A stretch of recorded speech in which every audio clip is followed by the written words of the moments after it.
எங்கடா இறங்கி வர ஸ்லோவா போறதுக்கு நின்று சுத்து பரவாயில்ல அடிக்கிறதெல்லாம் பரவாயில்ல நின்று சுத்து ஏன் இறங்கி வர வந்து பந்து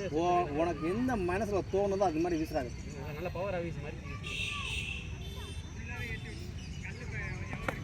ஒரு வாடா டேய்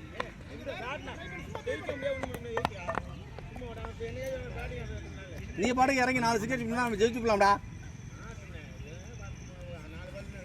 அவனுக்கு நான் அவனால 4 சிக்ஸ் அடிக்க முடியாது தெரிஞ்சு போச்சு போல இருக்கு அதனால தான் கேவலமா மேட்ச் முடிஞ்சு போச்சுங்க அடிச்சா என்னடா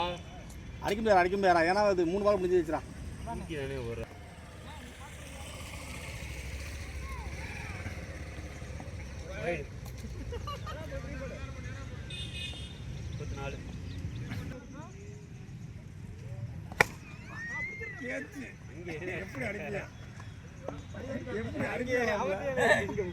அடிக்கதான வந்து பந்து இங்க விழுந்துருச்சுடா இது ஓடிதான் அது ரமேஷன் என்ன நினைக்கிறேன் அங்க போனா அடிக்கதான திருப்பினேன் இங்க